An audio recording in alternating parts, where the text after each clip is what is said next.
Hello, how are you? Some anime fights where the underdog won. Audiences love an underdog, and there's nothing more exciting than witnessing an underdog triumph against all odds and come out on top.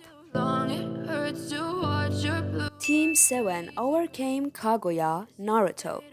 Kaguya had every conceivable edge over Team 7. In addition to being the progenitor of all chakra, her enemies were already exhausted from fighting the fourth shinobi war. Nonetheless, Team 7 managed to defeat her due to several extraordinary circumstances. Not only were Sasuke and Naruto conveniently the only people capable of sealing her away, Obito sacrificed his life so that they could complete their mission. Should he not have had such a profound change of heart in such a short time, a dark shadow would be cast over the ninja world. All Might was exhausted when fighting All for One, My Hero Academia. Despite being the world's strongest hero, All Might was at a major disadvantage against All for One. Since he had already been using his muscle form to arrest the League of Villains, his strength was at its limit shortly after the fight began. To make matters worse, All for One stockpiled strength quirks that allowed him to contend with the hero in hand-to-hand combat. Nearby, civilians also complicated matters and put All Might at unnecessary risk. Should he not have won the battle with a final disparate punch, Japan would have plunged into darkness. Ichigo prepared to defeat Aizen, Bleach. When last they fought Aizen, he humiliated Ichigo badly. The fight was so one-sided that Ichigo's swing could be stopped by his opponent's single finger. Since then, Aizen has been made more powerful through the Hogyoko. Luckily, Ichigo came prepared. By burning his spiritual pressure as physical force, he harnessed enough raw striking power in order to put Aizen down. Nothing in the Spada leader's arsenal could contain or subdue Ichigo in that brief moment of time, resulting in his legendary defeat. Dio's stand was stronger than Jotaro's, JoJo's Bizarre Adventure. Dio had every possible edge over Jotaro. Not only could the world freeze time, but his vampire psychology also made what should have been paralyzing or lethal blows relatively minor flesh wounds. Additionally, Dio was better armed and had much more experience than his youthful counterpart.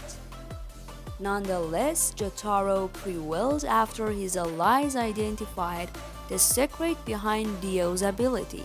In the end, the villain's overconfidence and cautiousness proved his downfall since he did not make full use of the duration that the world could stop time for. Aang fought Ozai during Sozen's Comet, Avatar. Sozen's Comet was a rare event that significantly increased firebending strength.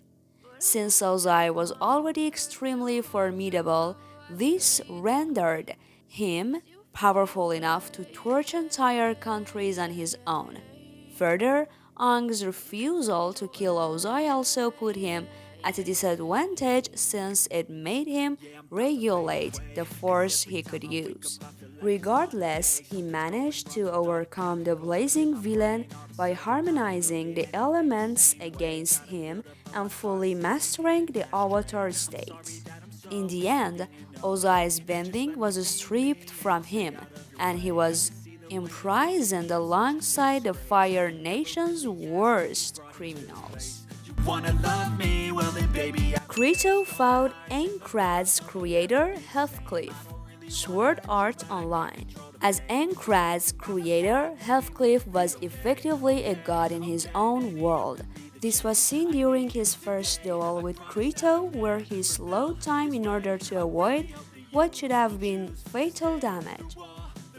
After his true identity was revealed, Heathcliff agreed to fight Krito fairly and without abusing his powers as a game master.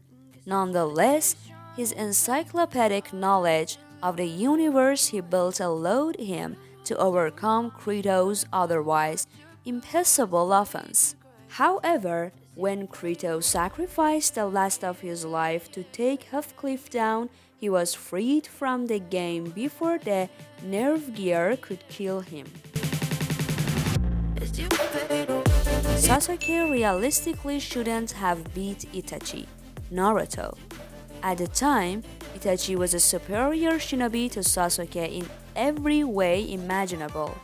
His Sharingan was far more developed, and his Susanoo provided a serious obstacle his little brother could not meaningfully overcome. However, there were several key factors playing into Itachi's defeat. Not only was he deathly ill before the fight began, but he also had no intention of winning. Itachi's only goal since the Uchiha genocide was to ensure his brother would be strong enough, and in their final duel, he was satisfied with how far vengeance had driven Sasuke. So, thank you for watching this video and devoting your valuable time to us. If you want to see our other videos, don't forget to tap the subscribe button. Goodbye until another video from AnimeVid.